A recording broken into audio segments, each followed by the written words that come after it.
An excuse to get out and vote today if you haven't already, but you might need to bundle up if you are heading out to those polls. Certainly Erica and Cody have been bundled up this morning. They join us now live in Lexington, just outside the Beaumont Branch Library, with a look at what's in store today. Guys, you've been giving us great info all morning. We hope you're keeping warm at least. Well, the good news is the sun came out. Feels so good now. so that helps, certainly. Yeah, and the gloves. You had hand warmers this morning. Hand warmers. I'm wearing about 3 layers underneath this. So good. All of that. We've been out here since, what, like 5 a.m.? Yeah. Well, a little bit earlier than that. We came to set up. And people were already waiting at that point when we got here. That's right. We're at the Beaumont Branch Library location here in Lexington. Taria actually, behind the cameras here this morning, set up for us. And there was already someone in line. Yeah. At 4:45 this morning before we even got started. But we've had a steady stream of people out here all morning long. Even at 5 o'clock, you know, the people have just been trickling in, and then polls open at 6. There's been just that steady rush all morning so far. Here's been the amazing thing. As we've kind of watched this, talking to people, people have been taking about 30 to 40 minutes to get through the line right now. Now, keep in mind, we do anticipate those lines to get a little bit longer as people, you know, take their lunch break, they get off work, all of that stuff. But for the most part, things have been going fairly smoothly. Absolutely. And when it comes to those numbers, we'd mentioned the state officials had been saying get out and vote early. Early voting, of course, ended yesterday. But the Secretary of State, Michael Adams, was doing a live Twitter feed last night, just a little Q&A with voters and reporters. And he had mentioned, because the question is, how many people are going to come out and vote on Election Day? He says about 700,000. Now, that is just an estimate across the state today. Of course, he says that number can be much higher, but that they are prepared for those high numbers today. So that's the good news. We've, of course, spoken with County Clerk Don Bivens. His big concern was not enough people in Fayette County coming out to vote early throughout the early voting process.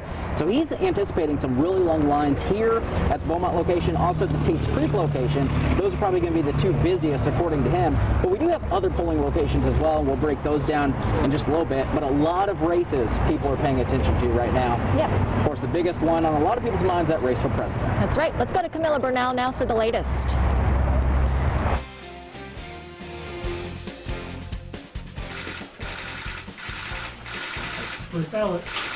The first ballots on Election Day have been cast. At the strike of midnight, polls opened, then closed in 2 small New Hampshire towns. That's it. The final day of the 2020 presidential campaign is now over. We're going to have another beautiful victory tomorrow. I have a feeling we're coming together for a big win tomorrow. Both candidates focusing heavily on Pennsylvania Monday, We win Pennsylvania, we win the whole deal. a traditionally blue state that Trump turned red in 2016. It could be the make it or break it state for either campaign. Pennsylvania, you're going to make a decision about who's going to be the next president of the United States. And it's all hands on deck, with surrogates stopping in multiple states. Former President Barack Obama hitting the trail on behalf of his former vice president. After 4 years of failure and division, we have the power to change America. And First Lady Melania Trump giving her 4th and final solo campaign speech. After all, you deserve a president with proven results, not a career politician with empty words and broken promises. In Wilmington, Delaware, I'm Camila Bernal. Of course, that's on the national level, although I think a big race here, not only on the state level, but a lot of national eyes are on this too, is that race for the U.S. Senate seat. Yeah, incumbent Mitch McConnell seeking his 7th term. Unbelievable, really. He's already, of course, had the record for 6, trying to break that with 7. He's facing off against rising Democratic star Amy McGrath. I sat down with both of them virtually and kind of just talked about some of the things on their minds. Of course, one of the biggest topics that we talked about was the pandemic. Yeah. Mitch McConnell hanging his hat certainly on his CARES Act and the work that he did in that, providing funding early on in the pandemic for businesses and people across the country. But Amy McGrath says that's not enough and we need more now. Take a listen. $13 billion for Kentucky, $2 billion for state government, over $1 billion for hospitals and healthcare providers, and over 50,000 Kentucky small businesses drew down access $5.2 billion in forgivable loans so that they continue their employment. Do we need to do more? Yes, we do.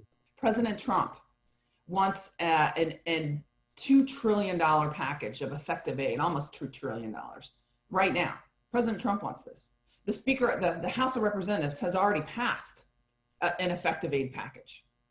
And it's our Senator Mitch McConnell, that will not provide us the aid that we need. Of course, we talked to them about a lot of different topics. One of my favorites, though, their favorite dessert. Mine too. I love this. Yeah, I thought it was kind of interesting. We know their policies at this point. We know what they stand for, what they're against. So we wanted to kind of figure some of that out. Senator McConnell said his favorite is pound cake. Okay. Yeah, and Amy McGrath said her favorite is her mom's turtle pecan cookies, which she also went on to say they don't really make very often in her house because they eat them all too quickly. So just fun to see that side of them, especially when it's been such a heated race between the two. Absolutely. Speaking of heated, of course, we're looking at the 6th congressional district seat race. We've got the 4-term incumbent, who is Representative Andy Barr in that race, facing off against Democrat Josh Hicks in this particular one. Very heated. You guys have likely seen all the attack ads so far. Two very different candidates, though, and we actually sat down with them in studio not too long ago to feel out how this race has been so far for them and also their campaigning and how it's gone. Take a listen to what they had to say. Well, look, I think it's legitimate to point out the differences between the candidates. Elections are about choices, but I'm also proud of the fact that during the course of this campaign, we've spent well over $1 million in touting our accomplishments as the representative of this district. When that kind of money starts being thrown around, your voice can get drowned out. And the on-the-ground problems that you have can be ignored in some rush to satisfy whoever it was that pumped that much money into your race. Yeah, absolutely. Andy Barr also spent a lot of time talking about the future should he get reelected to now a 5th term in office. He spent time talking about giving Kentuckians another stimulus boost, something that of course is still needed very much because of the pandemic that's going on right now. He also talked about implementing a China task force to hold what he calls the Chinese Communist Party responsible for the pandemic. On the other side, Hicks touting himself just as a voice for the people. It was interesting, both of these guys out in Lexington yesterday campaigning, trying to get that final push.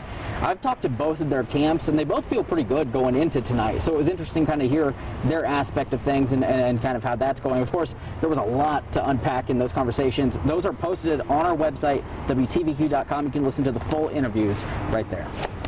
All right, we want to cover the polling locations because, of course, we're here at the Beaumont Library branch location. There are 8 in Lexington. We want to go over them with you real quick. There's also the Tates Creek Northside branches, the Dunbar Center, the Lexington Senior Center, BCTC's campus, and also Wellington and Garrett Morgan Elementaries. Yeah, also don't forget those absentee ballots. If you have not turned those in yet, you can still do that at the ballot boxes. A lot of those locations, most of them, I believe, have ballot boxes. We've also posted that on our website, WTVQ.com, where you can get those. Those have to be postmarked by 6 p.m. tonight, and do not put them in the mail because at this point it's just going to be too late for them to get to the destination they need to go. You need to physically drop those off in a ballot box, postmarked by 6 p.m. tonight. Yep.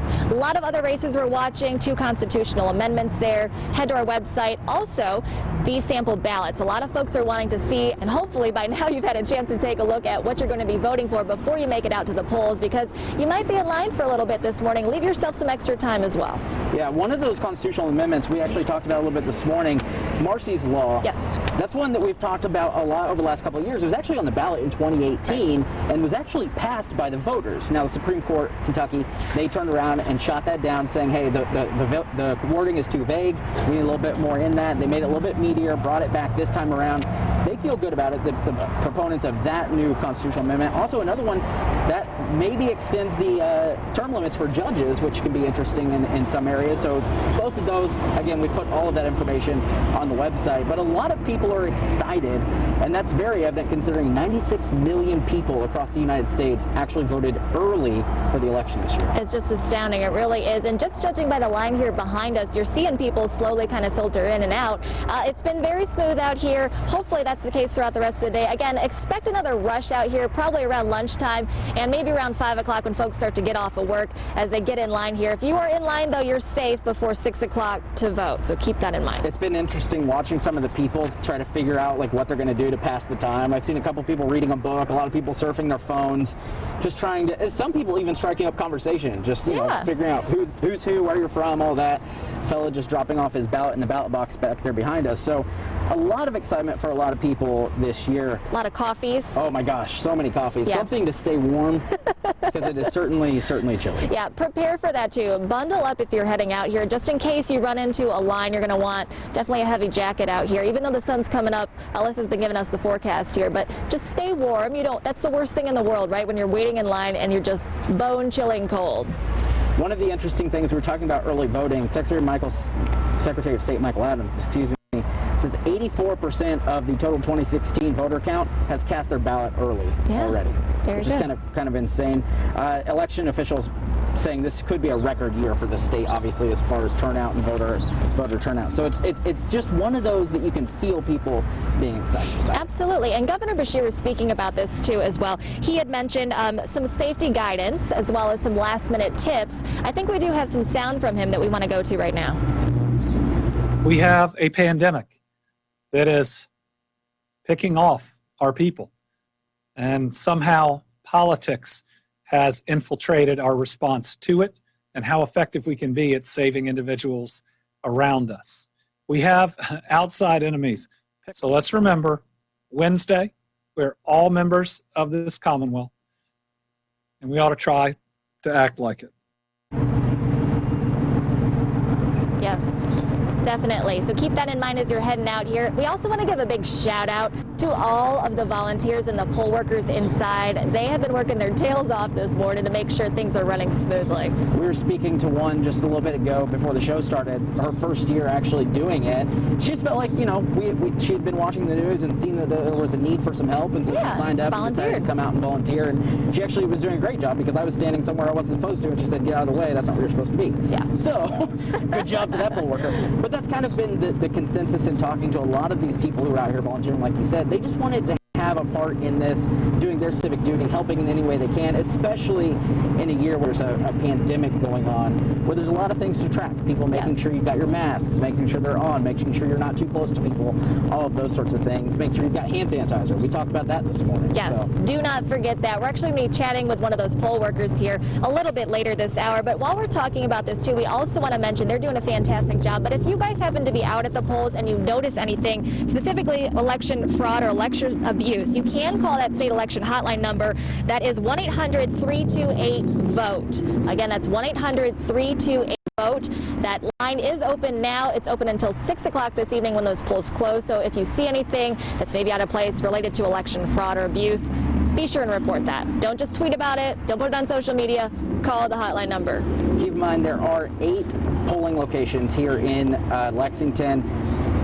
Beaumont and Tates Creek, as we mentioned, they're going to be the busiest probably. The other locations, Dunbar Center, some elementary schools, we've posted all of those on our website, WTVQ.com. Yep, we're going to be following along with those results as they come in, of course, this evening. We'll have the very latest on our website and also on air throughout the evening show. Coming up a little later, though, this morning, we're going to be hearing from Stephen Voss, who is our political analyst. He's been chatting with us this morning out here just about his take sort of on the election and how things are going, what's maybe still needed as far as the campaigning goes and these candidates. Yeah, it was interesting hearing him talk about the Senate race between McGrath and McConnell and what each of those candidates need specifically out of Lexington by the end of this night. You'll hear some of that. Also, he does talk a little bit about polling because there have been a lot of concerns about, are the polls correct? Are they accurate after the 2016 election? He had an interesting take on that as well, so we'll break all that down for you. And we're going to chat live with Bulwark. That's right. You don't want to miss any of that. For now, we'll send it back to you in the nice, warm studio. Doug, back to you. That comment's not lost on me. It's good to see the sun shining on you both, and thanks for excellent coverage this morning. Yeah. Erica and Cody, we appreciate it. Well.